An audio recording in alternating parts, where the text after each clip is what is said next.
Halo semuanya, sebelum mulai gue mau terima kasih dulu karena kita udah sampai di 2300 subscriber. Gue mau terima kasih buat yang belum subscribe, silahkan klik button subscribe-nya dan jangan lupa centang notifikasi biar nggak ketinggalan.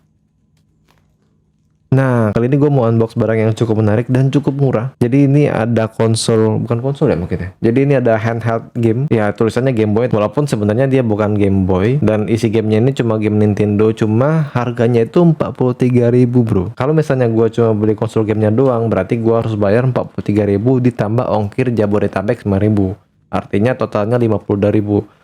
Nah, daripada gua beli dengan harga 52.000 tapi cuma dapat konsol gamenya doang, jadi gua akalin dengan cara gua beli kabel audio sama OTG micro USB. Kabel audionya harganya 6.000, totalnya 45.000, kabel OTG-nya harganya sekitar 1.000. Jadi totalnya sekitar 50.500 gitulah. Udah 50.500, gua dapat gratis ongkir. Jadi gue udah bayar lebih murah, harusnya 52.000, ini gue bayar cuma 50.000, tapi gue dapet konsol gamenya, terus gue juga dapat kabel aux sama USB OTG. Oke, kita unbox aja ya. Jadi ini tampilan boxnya cukup bagus untuk harga 43.000. Maksudnya lu beli 43.000 rupiah, lu dapat box sebagus ini tuh udah bagus banget. Dan dalamannya gue juga penasaran sih, kok bisa harganya 43.000? Kalau misalnya kita hitung itu kan pertama itu mesinnya.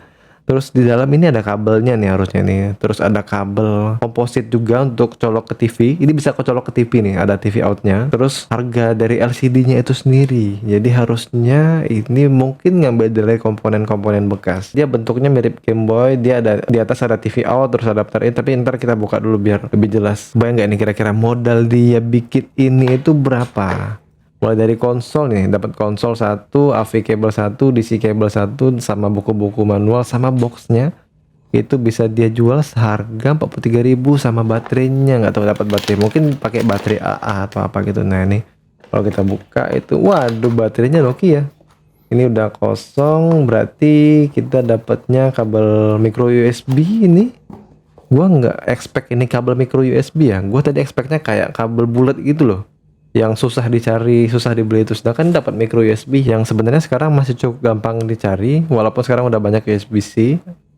Dan baterainya ini baterai Nokia BL5C 1020 mAh, yang artinya kalau misalnya baterai ini rusak, lu bisa tinggal beli lagi, nggak ada masalah karena dia baterainya jelas baterai Nokia, bukan baterai yang lu tahu kan, baterai yang ada dua baterai ditempelin pakai plastik terus dicolokin gitu. Enggak, ini baterai Nokia, lu bisa cari. Ini 1000 mAh, cukup gede untuk memenuhi nutrisi dari konsol ini. Terus lu dapat kabel audio video untuk dicolok ke TV. Untuk yang TV-nya TV-TV yang LCD masih ada kabel komposit gini, lu bisa colok langsung. Tapi kalau nggak ada, lu bisa beli konverternya dari HDMI ke kabel ini. Dan dengan 43.000 lu dapat kabel micro USB yang yang murah udah pasti. Lu dapat baterai Nokia B5C. Terus lu dapat kabel AV sama konsolnya itu sendiri. Kalau kita bayangkan, anggaplah baterai Nokia ini 10.000 atau 20.000, artinya konsolnya sekitar 33.000 atau 23.000, dan itu sangat murah sekali bro.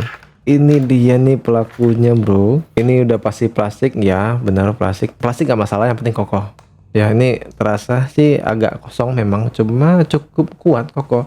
Dan button-buttonnya ini feel-nya itu kayak PS ya, stick PS, bukan kayak Nintendo Switch. Jadi kalau misalnya lu pikir buttonnya ini clicky kayak button Nintendo atau laser, enggak, ini buttonnya lebih ke kayak PS, lebih smooth gitu.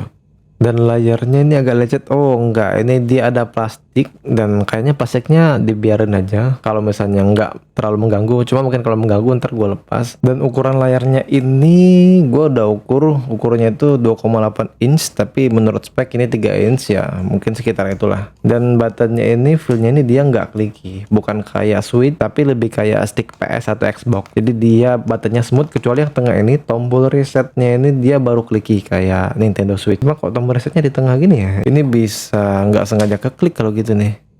Dan tombol arrow-nya dia dalam bentuk D-pad, jadi kalau misalnya lu main game yang fighting ini cukup membantu. Terus di atas juga otomatis nggak ada button ya, lu 43.000 lu mau ngarap apa bro, ini aja udah cukup bagus. Terus di sebelah kiri bawah ini dia ada volume, tapi modelnya model scroll, artinya volumenya lu bisa atur bener-bener manual karena ini volumenya analog. Di belakang baterainya baterai Nokia. Lagi-lagi ini baterai Nokia. Bagian atas ada micro USB, lu bisa cas pakai charger HP, terus di sini ada colokan untuk AV output. Lu bisa colok ke TV. Nanti kita bisa coba nanti apakah bener bisa colok ke TV dengan modal 43.000 atau enggak. Terus ini on off-nya analog. Lalu kita coba masukin baterainya. Mudah-mudahan nggak zong ya 43.000 karena ratingnya 4,7 kalau nggak salah. Yo, langsung nyala. Lagunya ini nostalgia banget bro, bener-bener lagu apa ya? Kita gua bilang lagu monofonik bro. Oh enggak, ini kayaknya polifonik sih. Lagu-lagu kayak HP-HP zaman dulu. 400 in 1, jadi dalam ini lu ada 400 game. Harusnya sih 400-nya benar-benar game yang unik ya, bukan game yang sama-sama. Ingat gak sih lu dulu zaman-zaman ada klonnya Nintendo dulu, banyak orang yang jual kaset itu kayak 9999999 in 1, tapi sebenarnya dalamnya cuma 20 game yang diulang-ulang gitu, cuma diganti-ganti nama doang. Sedangkan ini 400, cuma harusnya mudah-mudahan 400 nih bener-bener 400. Terus ini Mario Bros itu paling atas, mungkin demand-nya paling tinggi karena bener-bener ini game zaman dulu nih, aduh nggak ada tandingannya sih. Ini bener-bener game yang cukup kompleks pada zamannya. Ini asli sih ini, wah 43.000 ini nggak nyesel sih. Untuk kado keponakan ini cukup lumayan. 43.000, nggak tahu ya kalau dia udah lebih pilih main Free Fire ya.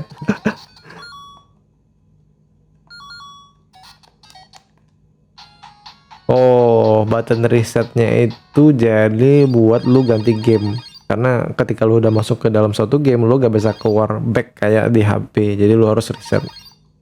Dan ini kalau di boxnya ditulis support external gamepad against device.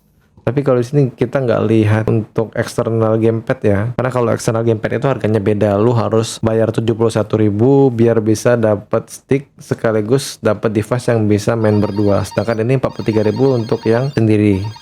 Terus gamenya ini kelihatannya bener-bener 400 ya. Tuh, es climber ini ada. Kayaknya cukup lumayan untuk inget-inget game-game zaman dulu. Cuma gua nggak yakin ini bakal lu mainin selamanya ya, karena ada kemungkinan cuma main gara-gara nostalgia doang terus udah nggak main lagi. Cuma lumayan lah, 43.000 lu nggak rugi untuk beli ini loh. Dan bisa connect TV beneran, dan bunyinya ini masuk ke TV. Ini bukan bunyi dari konsolnya, melainkan ini bunyi dari TV. Dan lu bisa main di TV bro. Mungkin kabelnya agak pendek untuk main di TV ya, mungkin harusnya main di monitor ya. Terus kontrolnya jadi stick. Cuma kalau dari TV gini, apalagi TV-nya lu pakai bracket gini, ini terlalu deket sih mainnya. Cuma kalau misalnya kabelnya terlalu pendek ya tinggal beli kabel aja, paling 2.000 5.000-an itu udah dapat kabel AV output. Jadi lu bisa mainnya sambil duduk. Ya lumayan lah, 43.000 lu bisa main game-game Nintendo zaman dulu, terus bisa connect ke TV. Jadi lu bisa main game Nintendo di TV gede kayak gini. Gua main di 32 inch ini gak ada masalah sama sekali ya. Gambarnya pecah atau enggak ya, gue bisa bilang gambarnya pixelated karena memang ya pixelated game-game zaman dulu ya, mau gimana lagi. Kalau misalnya harganya ya 200.000 300.000, gue bilang oke, mungkin ini barang yang gak cocok untuk lu. Tapi kalau misalnya ini 43.000 bisa connect ke TV kayak gini, nggak ada masalah sama sekali, asal jangan sampai gara-gara beli ini jadi puasa.